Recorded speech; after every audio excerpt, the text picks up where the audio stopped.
Good morning and welcome to the Avenue Uniting Church in Blackburn, Victoria on Wurundjeri lands. My name's Rod Peppiatt. Today we're going to focus on a parable from Luke's Gospel, a parable told by Jesus on comparison, comparing ourselves to others. The Gospel story comes from Luke chapter 18. Jesus told this parable to some who trusted in themselves that they were righteous and regarded others with contempt. Two men went up to the temple to pray, one a Pharisee and the other a tax collector.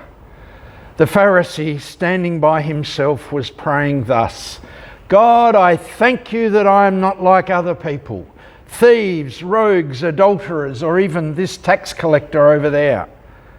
I fast twice a week. I give 1/10 of all my income." But the tax collector, standing far off, would not even look up to heaven, but was beating his breast and saying, "God, be merciful to me, a sinner." I tell you, this man went to his home justified rather than the other. For all who exalt themselves will be humbled, but all who humble themselves will be exalted. And then a contemporary reading of grace from Amanda Eudice Kistler from her book Abundant Lives. It picks up the same kind of theme. Generosity of spirit also entails humility. When we are generous of spirit, we acknowledge our own failings and limitations, and we avoid succumbing to a dualistic mindset in which we are perfect heroes and those we dislike are evil villains. We may still disagree with someone's opinions, find their values troubling, and work against their actions, for example in the political sphere, but we extend to them a measure of grace. Our values, beliefs, and actions may be different, but we are both human beings, and we should both have access to good lives.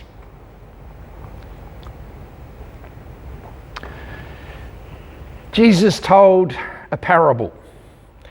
Two men went into the temple. Sounds like the start of a joke, doesn't it? Except they weren't an Englishman and an Irishman. Two men walked into the temple to pray, he said. Both Jews, one a Pharisee, the other a tax collector. Jesus probably paused a moment to let that bit sink in. A tax collector, praying. And immediately he's setting up the story for a conflict between what his listeners might expect and where the story will take them. And like so many of Jesus' parables described in the Gospels, this one will have a sting or two in the tail. But I'm getting ahead of the story.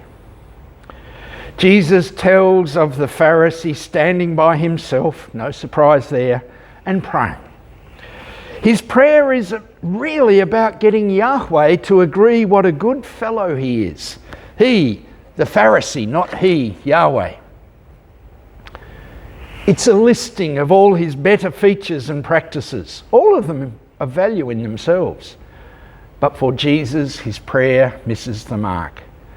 That's not only because it's nearly all about him rather than Yahweh. The only bit that's not about him is an attack on other people, most directly the tax collector. Thank you that I'm not like him. For the Pharisee, the tax collector is nothing more than an object to stand on and make himself look good. Instead of a sense of self based on who he is, he's created one on being good in his own eyes in comparison to others. That's how his parable of how God operates. Sorry, that's the Pharisees' understanding of how God operates. But clearly, Jesus' parable has a different perspective. In Jesus' parable, The one who goes home in right relationship with God is the one who recognises his need of healing and mercy. He doesn't even seem to notice the Pharisee. There's no hint of, oh God, I wish I was like that Pharisee over there, all faithful and good. There's just, Lord, be merciful to me, a sinner. And the comment that in Jesus' story, that's enough. Now I could stop there and we could all think about what a good storyteller Jesus was and how inspired everyone must have been in listening to his words. And the story could stay there in our minds and encourage us to be careful of how we think of other people. But as I read it and reread it, it reminds me of another parable. So I'm not stopping quite yet. This story is also about two men. One an Australian and one from another country. They've never met. The man from another country doesn't know the Australian exists and he wouldn't like him if he did. And that's probably just as well, because the Australian has no desire to meet the other man either. In fact, the Australian is appalled by pretty much everything he knows and sees of the other man. And he's generally okay with being appalled. But sometimes the Australian is shocked to find himself not only disagreeing with the other man, but thanking God he's not like him. The Pharisee, all over again. These are the two men.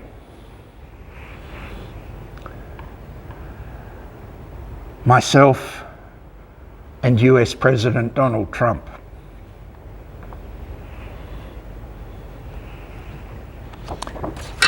And there's why lots of people didn't like the stories Jesus told. I'd like to suggest that this parable was as surprising or strange or maybe even shocking to Luke's community as my comparison of myself to Donald Trump might be to you. Why compare myself to him? Well, obviously I could have chosen a much less extreme example to make the point. But given that we are way beyond saturated in the media with stories about him, I think it's relevant. My point here, and I think at least a part of Luke's, is that Jesus' parable is not only about with whom we compare ourselves, but the comparison in itself. Because such comparison risks dismissing or not even seeing the humanity of the other person. In my version of Jesus' parable, the problem is not me being appalled by what we see of Donald Trump in the media and terrified by what he might do next. I happen to think that most sane and rational people might and should be worried about that. But the problem, and the problem is not me wondering whether there are enough people in the US repelled by him to rise against him. No. The problem is me comparing myself to Trump. Whether to boost my own ego or just to be dismissive. Well, I may not be perfect, but compared to Trump, I go all right. The problem is when I dismiss him as a human being. Not only am I diminishing him by comparison to myself, but also objectifying him, labelling him less worthy than me of the love that I name as God. It's a good job Jesus never said that following would be easy, would it? Isn't it? Because it's not. It would be very easy for me to see Donald Trump as the Pharisee in Jesus' story, with myself as the tax collector. But I hope, as my parable shows, it's rarely that straightforward or that simple. Clearly, I have the capacity to be each character, or both, the Pharisee and the tax collector. That surprises me because it's not very often that I compare myself favourably with other people. It's often the opposite, but both are true. And like most of Jesus' parables, we need to approach this one with some care, because humility which puts ourselves down is as destructive as the sort that diminishes others. If we say, "I'm not worthy," often enough, we come to believe it. If we're told by others, "You're not worthy," often enough, we can start to believe that too. The story reminds us that whichever way the comparison goes, it's unlikely to be healthy or realistic for our sense of self. The Pharisee measures himself by another. The tax collector simply sees himself as a child of God. How then shall I live? How then shall we live? Having used Donald Trump as a sermon illustration and an easy target, how do I rehumanise him? I can continue to be appalled by his words and actions, and I think that's appropriate. But it's not my place to compare myself to him, nor is it up to me to worry about the state of Trump's spiritual well-being or status. I could try praying for him, there's a thought. I'm not sure what that might look like, but it's a worthy challenge. How do I pray for him while putting judgment on hold? Now, clearly, some of this conversation is a flight of fantasy. I will never meet Trump. I'm okay with that. It's a hypothetical because of the distance between us, although I think the questions about praying for him are significant. But what about the people who are near us, the less extreme examples, who are more closely connected to our story? Perhaps those with whom we compare ourselves, favourably or otherwise. Those we find ourselves judging by whatever criteria, including ourselves. For me, this parable of Jesus is a story of how we understand ourselves in relationship with the Spirit we name as God. The Jesus we see in the Gospels, expressed in word and action, his utter conviction that humanity is loved by God regardless of how others see us or define us or however we do. Remember the words with which we start worship here each Sunday? Words on our newsletter, our website, our windows. Whoever you are, however you think of yourself, wherever the path of life and spirit has led you, whatever the truths you hold or don't, you are welcome here.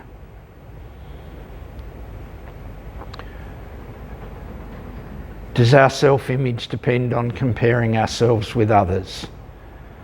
Or are we able to be realistic about ourselves and the holy life within each of us?